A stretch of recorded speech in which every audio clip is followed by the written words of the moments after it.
Setelah melakukan operasi tangkap tangan terhadap Kepala Dinas PUPR Topan Ginting dan anak buahnya atas kasus dugaan korupsi proyek pembangunan jalan Hutaim Baru Sipiongot, Komisi Anti Rasuah sepertinya serius memberantas korupsi yang sudah menjadi momok bagi Provinsi Sumatera Utara.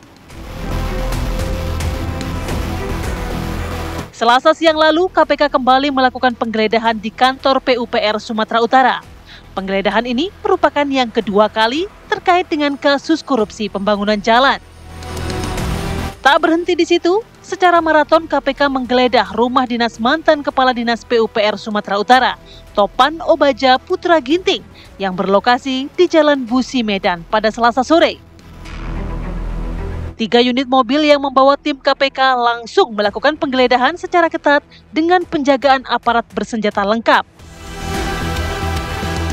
Masyarakat Sumatera Utara berharap KPK bisa menuntaskan kasus korupsi yang menyeret orang dekat Gubernur Sumatera Utara, Bobi Nasution. Taji KPK mendalami kasus ini dengan memanggil dan memeriksa menantu Presiden ke-7 Joko Widodo bukanlah keniscayaan. Tim TV One mengabarkan.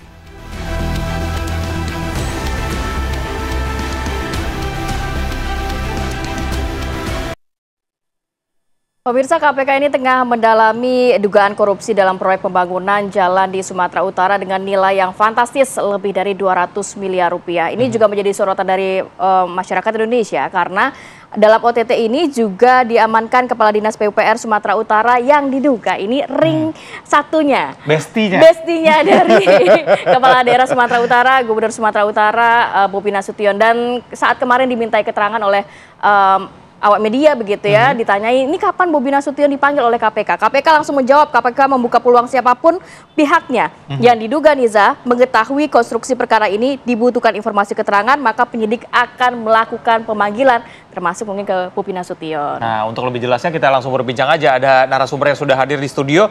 Bergabung bersama kami ada Bang Freddy Alex Damanik, Wakil Ketua Umum Projo. Selamat pagi Bang Freddy. Pagi, Bang. Lalu ada juga Bang Ronald Sinyal, ini mantan penyidik KPK. Selamat pagi, Mas. Dan yang terakhir bergabung bersama kami melalui Zoom ada Elvanda Ananda, mantan Ketua Umum Forum Indonesia untuk Transparansi Anggaran di Sumatera Utara. Bang Elvanda, selamat pagi. Assalamualaikum. Pagi Bang, Assalamualaikum.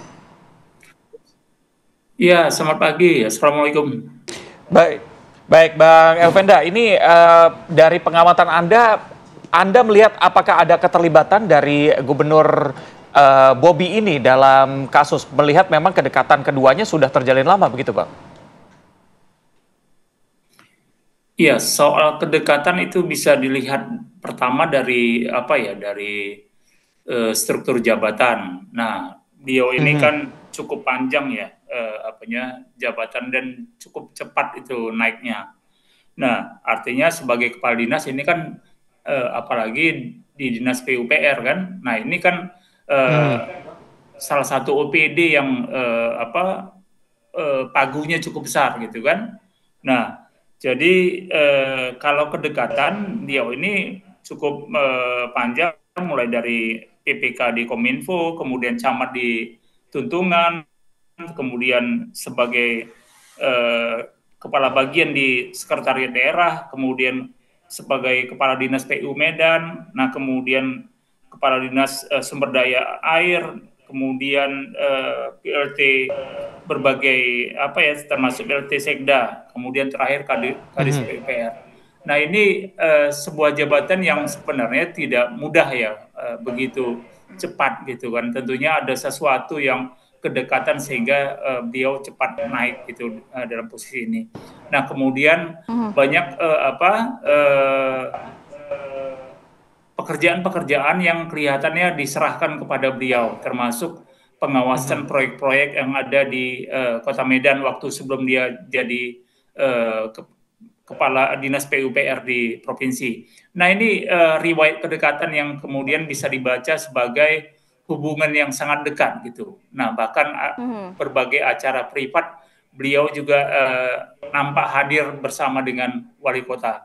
Ini soal kedekatan. Nah, kemudian bagaimana kedekatan itu kemudian sebuah keniscayaan bahwasanya tidak ada hubungan yang perintah dan koordinasi. Nah, ini yang sebenarnya harus didalami oleh KPK, karena kita tahu dari sisi anak buah nggak mungkin tidak melapor atau tidak koordinasi kepada atasannya. Ini yang dari sisi dari sisi fungsi tugas dan segala macam yang dimilikinya. Nah, ini saya lihat seperti itu. Baik, Bang Elvenda, mungkin juga boleh digambarkan kepada kita begitu ya, kalau kita tidak salah, correct me if I'm wrong begitu Bang, kasus ini kan terjadi di 2 satuan kerja, pertama di Dinas PUPR Sumatera Utara, satu lagi PJN di bawah Kementerian PUPR begitu ya Bang. Kemudian sebenarnya secara anggaran, flow-nya, sistemnya seperti apa sih yang diketahui oleh Fitra nih Bang, sebelum akhirnya sebuah proyek yang dengan nilai fantastis ini bisa di-approve, bahkan sudah ada pos-posnya sekian persen untuk siapa, sekian persen untuk siapa? Nah, kalau dari keterangan yang konferensi persnya KPK itu kan bisa kelihatan prosesnya. Ada upaya penggiringan proyek ini. Nah, kemudian kalau dibilang itu ada dana Kementerian Pusat dan kemudian ada APBD. Nah, tentu kan ini ada ada memang pekerjaannya di wilayah Sumatera Utara. Nah, tetapi kita tahu kalau gubernur ini kan sebelumnya kan kita tahu itu siapa gitu. Nah, jaringannya seperti apa. Nah, jadi kita lihat memang hubungan antara itu cukup kuat ya di dalam pekerjaan ini. Nah, sehingga banyak pekerjaan yang bisa di handle. Nah, kemudian diserahkan kepada kepala dinas PUPR di provinsi. Nah, ini yang menjadi beban tanggung jawabnya apa. Nah, kemudian bagaimana bisa ini terjadi? Sebenarnya ini bisa dilihat dalam konteks memang betapa lemahnya misalnya sistem yang e-katalog bisa ditukangi, bisa diatur. Nah, bagaimana kemudian proyek belum dilelang, tetapi pemborong ikut melakukan kunjungan ke wilayah yang mau dibangun gitu kan. Nah, ini kan menunjukkan bahwasanya ada sesuatu yang memang hubungan-hubungan ini sudah dibangun sebelumnya, karena tahun 2023 sebenarnya ini juga adalah pemegang beberapa proyek yang ada di Sumatera Utara juga, walaupun gubernur yang saat ini belum memerintah di tahun itu. Tetapi kan kita tahu PJ gubernur sebelumnya itu kan sangat dekat dengan waktu itu wali kota Medan. Nah, ini yang membuat hubungan-hubungan itu bisa dikaitkan sebenarnya bagaimana banyaknya pekerjaan yang bisa dilakukan oleh Bobi Nasution. Oke, baik. Saya ke Bang Ronald. Bang Ronald, ini tadi juga disebutkan bahwa proyek ini jalan seperti ada permainan begitu, tanpa penunjukan pihak-pihak, tapi tanpa adanya lelang, tapi sudah ada penunjukan begitu. Gimana Bang lihatnya?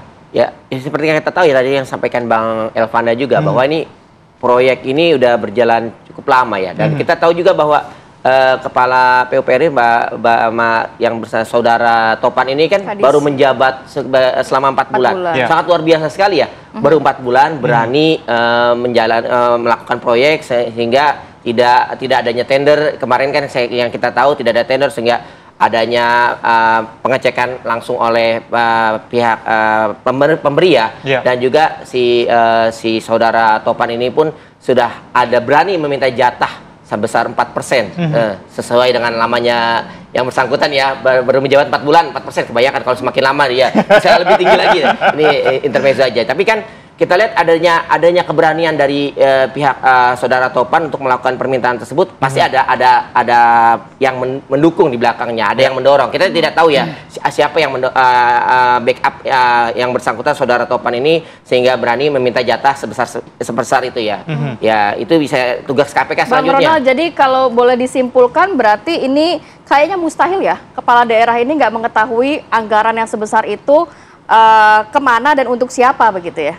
Pengalaman saya sebelumnya sih biasanya ya kalau kepala dinas PUPR itu sepaket ya dengan kepala daerah. Nah, tapi bukan berarti kita bisa sepaketnya dalam arti apa tuh Bang? Segala proyek-proyek yang dijalankan harus approval dari kepala daerah. Minimal kepala daerah mengetahui. Iya, pasti ada surat-surat yang ditandatangani. Betul, apalagi kan kita tahu juga kepala daerahnya Saudara Bobi pun sudah kita tahu ikut meninjau langsung ya proyek tersebut bersama dengan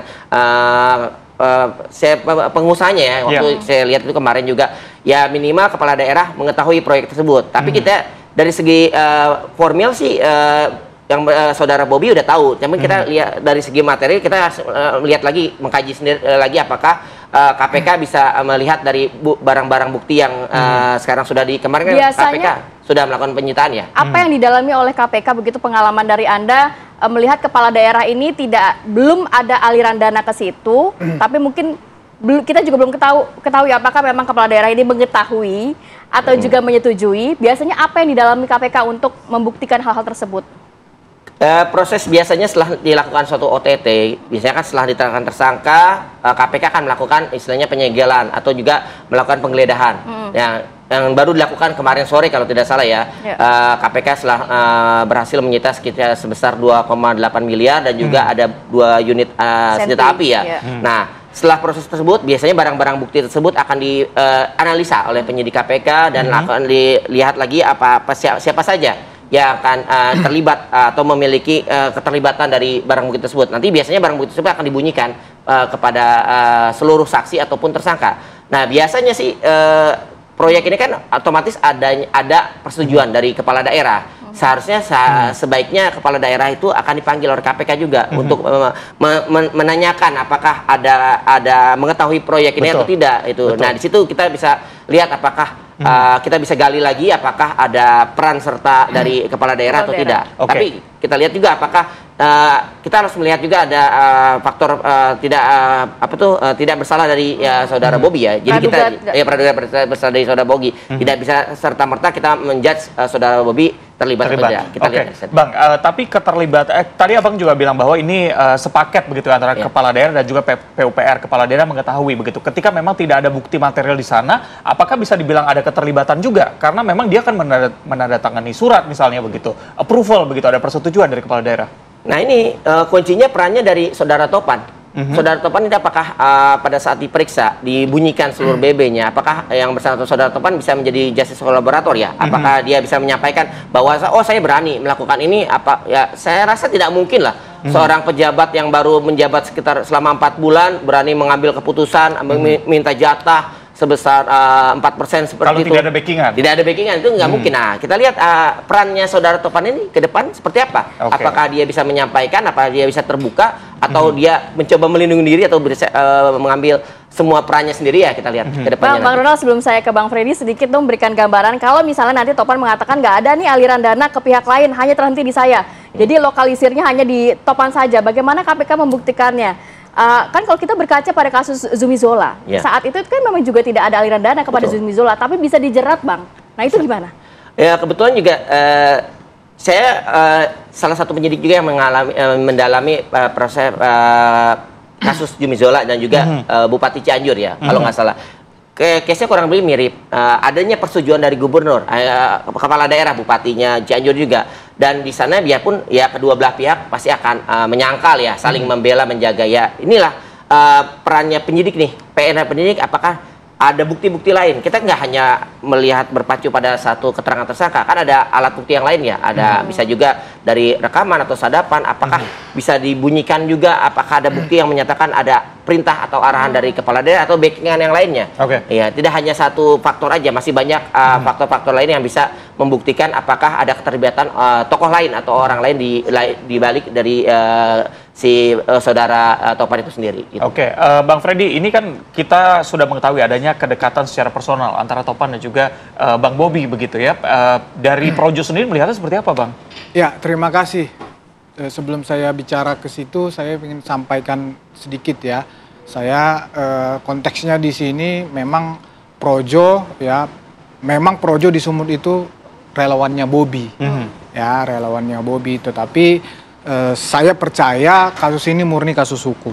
Oleh karena itu kita harus melihat ini perspektifnya perspektif hukum. Kita nggak usah tarik dulu kemana-mana dari sisi politik. Nah, saya mau menanggapi itu, iya, kita sepakat ada mungkin ini kedekatan secara pribadi karena dari Medan dibawa ke provinsi. Tapi ya di dalam proses pidana, ya pertanggungjawaban hukum pidana itu namanya ada mens rea actus reus. Artinya ada niat jahat kemudian dihubungkan sama perbuatan pidananya. Ini nyambung nggak ini?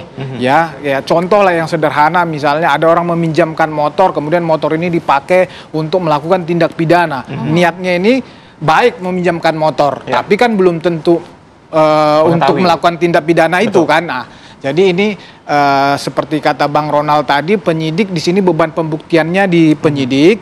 Ya, jadi apakah kalau dalam pidana itu pertanggungjawaban pidana itu pribadi, ya pribadi. Apakah dalam hal ini Bobi Nasution sebagai gubernur ada misalnya memerintahkan sesuatu atau ada menganjurkan, membantu, bahkan turut serta? Ini gampang lah bagi penyidik, gampang ini. Selain aliran dana tadi tentunya, ini dalam lingkup yang sebesar ini tadi bisa melalui komunikasi, ya melalui orang-orang di sekitar, melalui dokumen. Jadi ini bukan hal yang susah buat KPK untuk membuktikan ini. Cuman ya kita kan hak asasi kita, hukum kita, KUHP kita itu menjamin presumption of innocence. Jadi kita juga tidak bisa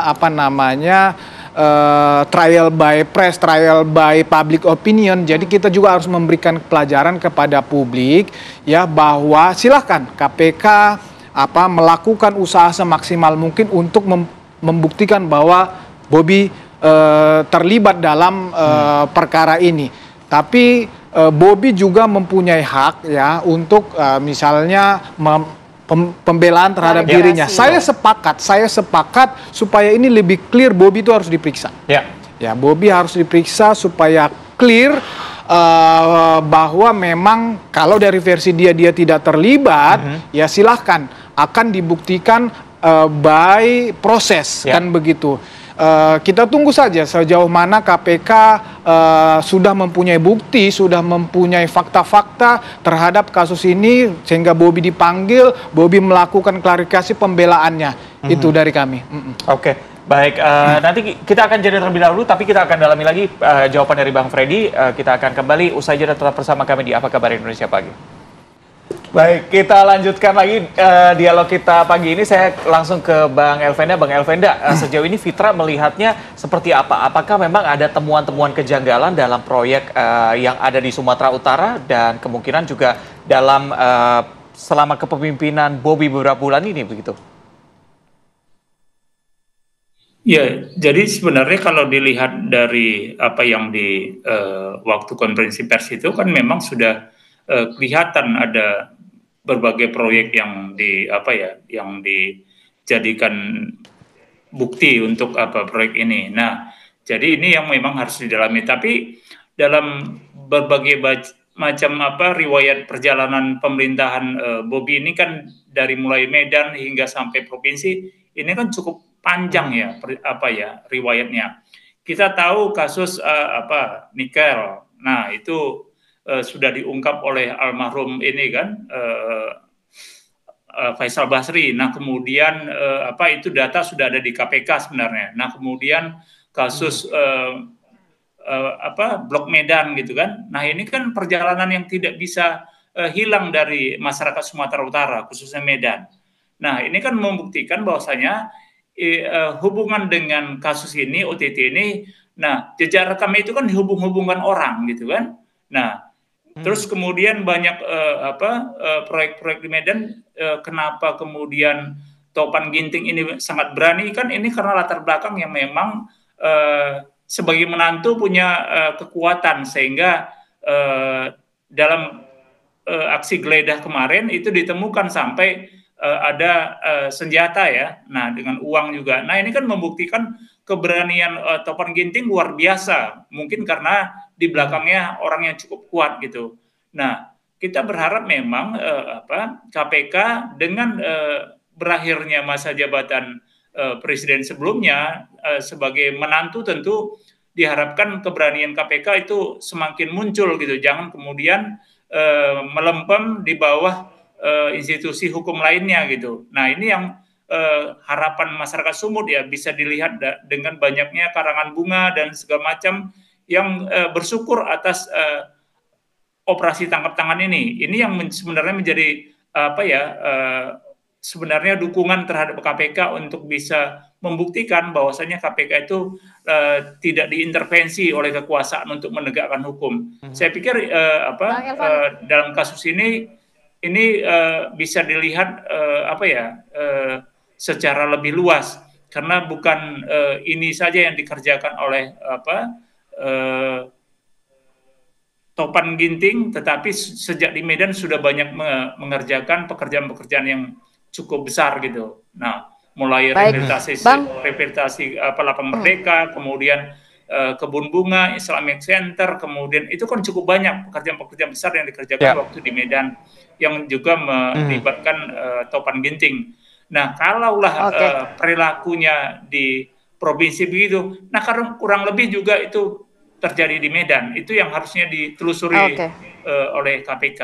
Harapannya semoga ini menjadi kasus terakhir begitu ya Bang, karena menurut kasus ini lebih luas.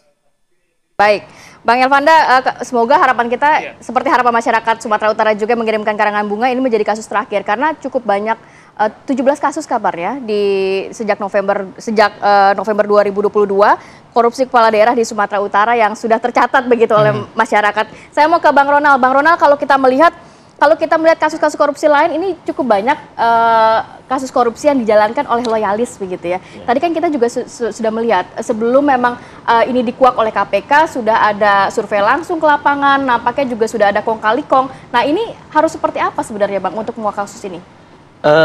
Kita lihat biasanya perkara-perkara kasus orang kedekatan itu biasanya udah biasa ya, di lumrah terjadi. Yang saya tangani sebelumnya juga kayak Cianjur, pasti ada kerabatnya atau juga turun-temurun seperti ini.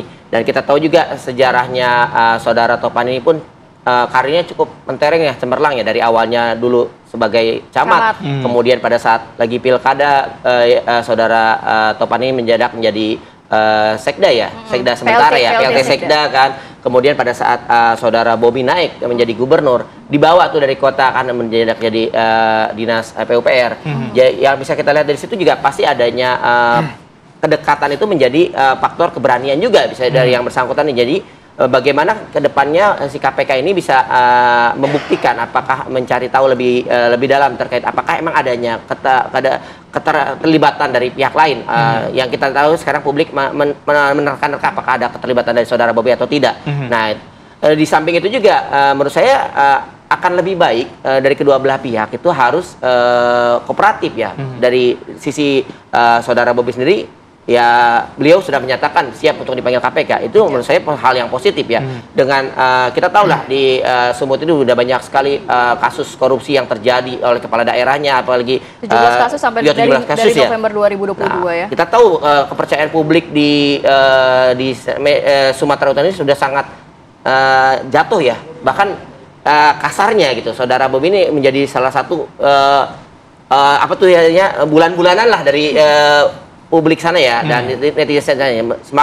Semakin saudara Bobi bisa membuktikan dan bisa hadir ke KPK, itu malah memperbaiki citra yang bersangkutan. Itu di samping itu juga KPK juga dengan bisa menghadirkan, memanggil saudara Bobi itu juga membuktikan bahwa KPK sekarang berani nih memanggil orang-orang lingkaran ring 1. Kita tahu juga wakil presiden kita kan kerabat dekatnya. Dan kita berkaca dari perkara yang dulu mantan presiden SBY. Pada saat besannya dipanggil KPK, SBY tidak mengintervensi, memberikan kewenangan kepada KPK. Dan ini bukan berarti kita mendikte bahwa saudara Bobi terlibat atau tidak. Kita melihat semakin dukungan dari keterangan itu penting, dibutuhkan. Keterlibatan atau tidak itu urusan belakangan. Betul. Tapi konfirmasi diperlukan untuk melihat keterlibatan di situ. Tapi kalau misalnya melihat kasus ini begitu Bang, sebenarnya langkah berikutnya apa yang harus diambil KPK begitu? Barang bukti sudah ada, sudah ada OTT juga di sana. Langkahnya seperti apa sampai akhirnya bisa nanti pemeriksaan Bobi dilakukan begitu? Ya, langkahnya seperti yang saya sampaikan sebelumnya. alat-alat bukti kan sudah kita dapat ya dari yang misalkan bahkan ada uang tunai yang kita tahu ya, biasanya perkara korupsi itu biarpun kita banyak yang menanyakan Pak tidak minta bantuan PPATK dan semacamnya. Kita tahulah korupsi itu orang koruptor-koruptor itu udah paham lah. Dia tidak akan bisa menggunakan uang transaksi elektronik atau perbankan ya. Biasanya menggunakan uang tunai. Dan kita ya jarang sekali orang yang menyimpan uang tunai sebanyak itu. Dan misalnya kita kaji nih uang 2,8 miliar apalagi sampai dibunyikan di KPK, kita menyita sekitar uang tunai sekian. Itu bisa kita pertanyakan uang ini buat apa?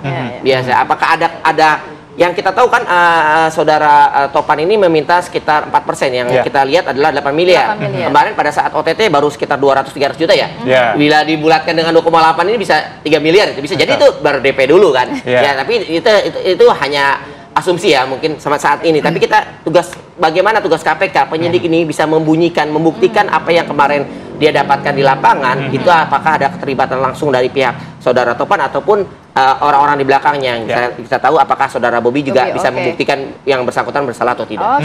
Bang Freddy, terakhir melihat cukup banyak support dari masyarakat ke rekan Bunga untuk bagaimana KPK mengungkap secara terang benderang kasus ini. Ya, saya sepakat dan support KPK ya, kita juga pro pemberantasan korupsi. Sebagai orang Sumut, kampung halaman saya di sana, sudah lama juga saya miris melihat korupsi di sana. Saya justru itu mendorong KPK untuk kencang bahkan untuk menyidiki korupsi di Sumut ini, termasuk konteks di perkara ini. Cuman saya mau katakan sedikit juga bahwa kedekatan tadi ya antara atasan dengan bawahan, sekali lagi ya tadi saya bicara pertanggungjawaban hukum pidana. Nah, ada juga pertanggungjawaban hukum administrasi. Ya, ada juga secara politis. Artinya secara administrasi bisa Bobi ya ada terlibat di situ, tetapi pertanggungjawabannya tentu administrasi, tentu politik, hukum dari masyarakat. Nah, tapi yang mau saya sampaikan adalah bola ini di KPK. Pembuktiannya di KPK. Silahkan usut kemanapun ini. Media sekali lagi menjalankan perannya, silakan kita awasi ini bersama-sama, publik awasi ini bersama-sama. Pertanggungjawaban moral mungkin juga kepada masyarakat. Iya, sebagai pertanggungjawaban itu peran media, pertanggungjawaban moral kepada masyarakat. Saya sepakat, posisi kita di situ. Tetapi ya saya mau sampaikan juga bahwa memang Bobi ini juga sepakat punya kepentingan untuk membela dirinya, makanya dia harus menyatakan harus hadir di situ. Satu lagi, saya sarankan kepada Bobi Gupsu ya, silahkan untuk membuktikan dia juga kepada masyarakat Sumut, audit internal, lakukan pengawasan ketat ya terhadap di internalnya agar publik juga memberikan kepercayaan kembali kepada dia. Itu aja dari kami. Kita nantikan akan seperti apa kasus ini ya Bang. Terima kasih banyak Bang Freddy, kemudian juga Bang Ronald dan juga Bang Elfenda yang sudah bergabung bersama kami. Sehat selalu. Assalamualaikum Bapak-bapak. Waalaikumsalam. Terima kasih. Baik, pemirsa, kita akan jeda terlebih dahulu. Usai jeda ada informasi mengenai kemunculan sumber air jernih dari akar pohon beringin di Desa Tapos, Kecamatan Tiga Raksa, Kabupaten Tangerang, Banten yang menghebohkan warga. Kira-kira seperti apa? Kami akan kembali usai jeda.